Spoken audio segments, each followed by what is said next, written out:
जिस दिन राज्य में भाजपा बहुमत से आई है, उस दिन से ही हमारी यमुना माता की जयकारा लगा के मोदी जी ने जो काम शुरू किया है जमुना जी पे, वो दुनिया वासियों के सबके सामने है, पूरे राज्य के सामने नहीं। वहाँ पे हमारी आरती शुरू हो गई है। वहाँ पे जो मशीनें खंडर में पड़ी हुई थी, जो केजरीवाल के राज में जो पैसे केजरीवाल को यमुना माता की सफाई करने में दिए गए थे, जब वो पैसा, जब वो मशीनें आप खंडर में भेज दो, तो जब फिर जो जंगल का शेर निकल के आता है ना, और वो जब काम करना शुरू करता है, तो उसका नज़ारा ऐसे होता है जैसे हमारी यमुना माता का अभी नज़ारा है, जिसमें मोदी जी ने हमारी सफाई पहले से ही शुरू करा दी है। कह रहे हैं कि हर महिला को 2500 रुपए नहीं दे पाएंगे ये। अतिशी जी, थोड़ा शर्म कीजिए। एक महिला होके आपको शर्म नहीं आती इस तरीके का व्यवहार और इस तरीके की बातें करते हुए?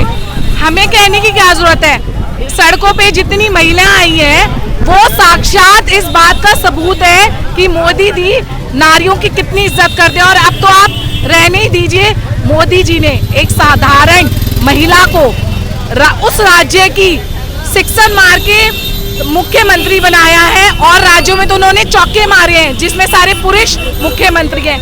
लेकिन दिल्ली सरकार में उन्होंने एक महिला को मुख्यमंत्री बना के शिक्षण मार के ये साबित कर दिया है कि वो लक्ष्मी माता और सरस्वती माता दोनों को पूजते हैं, और कमल का फूल जिनका वाहन है उनको साथ में लेके चलते हैं। इस बार लग रहा है बदलाव आएगा कुछ? बिल्कुल बदलाव आएगा जी। हमने मेहनत की है, हम कार्यकर्ता हैं। जब हमारे प्रधानमंत्री जी अपने आप को कार्यकर्ता कहते हैं और कार्य करते हैं, तो हमें भी उन्होंने ऐसी शिक्षा दी है कि जहाँ हम अपने वार्ड क्षेत्र में जितना भी काम होता है हम ईमानदारी से करते हैं। महिलाओं को साइलेंट वोटर माना जाता है, और इस बार महिलाओं ने खुलकर समर्थन खुल के हमारे साथ उन्होंने फील्ड में रह के काम भी किया है।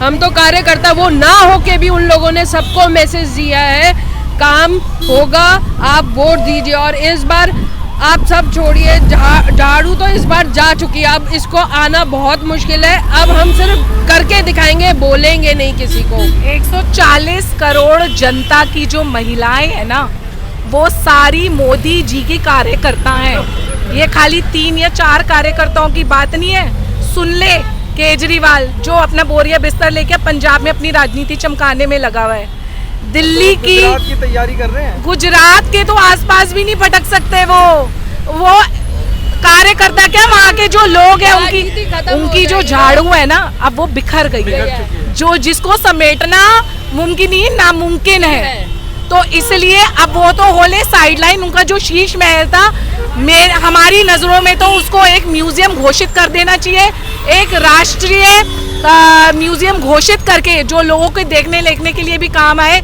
जो जब कोरोना चल रहा था, जिस कोरोना काल में जो हमारी गरीब जनता है जो भूखी मर रही थी, इधर उधर जाने के लिए जिनकी जेबों में पैसे नहीं थे, उस राज्य काल में हमारे केजरीवाल ने अपने घर का शीश महल बनवा रहे थे।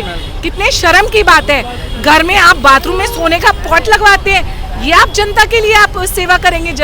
हमें नहीं चाहिए ऐसा नेता। हमारे लिए मोदी जी थे, मोदी जी हैं, मोदी जी रहेंगे। डबल इंजन की सरकार मेरे को एक राज्य में नहीं, पूरे हिंदुस्तान के राज्य में चाहिए। देखिए, हमारा जो शीर्ष नेतृत्व है, उन्होंने जो विश्वास जताया है, महिलाओं ने दिल्ली की ठाना था इस बार कमल खिलाना था, और पूरी दिल्ली को भगवा में बना दिया है। महिलाओं को ऊपर जब आप घर छोड़ देते हैं, महिलाएं इतनी ज़्यादा स्ट्रांग होती हैं कि वो भली भांति काम करती हैं। अब आप देखिएगा दिल्ली में किस हिसाब से विकास होने वाला है। बिल्कुल आएगा, 100% आएगा, और हम सब ने ये ठाना था दिल्ली में भगवा लाना था। मैं बहुत ज़्यादा बधाई दूंगी आपके चैनल के माध्यम से बहन रेखा गुप्ता जी को कि वो मुख्यमंत्री बनी है, और शेष नेतृत्व को जिन्होंने उन्हें ये अवसर दिया। देखिए, बात अरविंद केजरीवाल जी की, तो उन्होंने दिल्ली में कुछ नहीं किया है। उन्होंने सिर्फ और सिर्फ लोगों को धोखे में रखा है, और खासकर महिलाओं को। उन्होंने पंजाब में भी जो वादे करे कि 2100 रुपये देंगे, वो देखो पंजाब के किसी भी एक भी महिला को नहीं मिला है। और दिल्ली में भी उन्होंने सारे, चाहे वो जमुना जी को लेके हो कि जमुना सफाई को लेके हो, या फिर महिलाओं के जो राशन कार्ड को लेके हो, बुजुर्गों की पेंशन को लेके, उनके और दिल्ली की सफाई को लेकर उनका एक भी वादा पूरा नहीं हुआ। और जिस तरह से आप जानते हैं कि महिलाएं अपने घर को सजाती हैं, और हमें ऐसे ही हमारी जो अब जो बनी हुई है मुख्यमंत्री रेखा गुप्ता जी, उनसे पूरी हम उनसे पूरी उम्मीद रखते हैं और उम्मीद क्या वो अपने हर काम पे खरी उतरेंगी और दिल्ली को इसी तरह से सजाएंगी। क्या महिलाओं के ऐसे मुद्दे रहेंगे इस बार? जो उन्होंने वादे किए वो उनको पूरा करेंगे। जैसे 2500 हर महीने देने का बोला है और फ्री लग रहा है इस बार पूरा कर पाएंगे वादा 2500 रुपए का? बिल्कुल कर पाएंगे।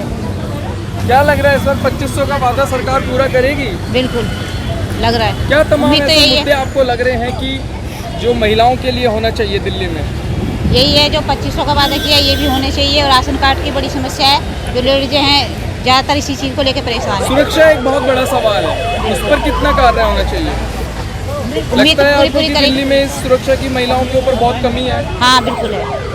तो इस बार पूरा हो पाएगा भाजपा सरकार में? अब हम लोग तो यही उम्मीद करते हैं, इसीलिए देखो पूरा सपोर्ट किया है। उम्मीद भी हमारी यही है कि भाई होनी चाहिए।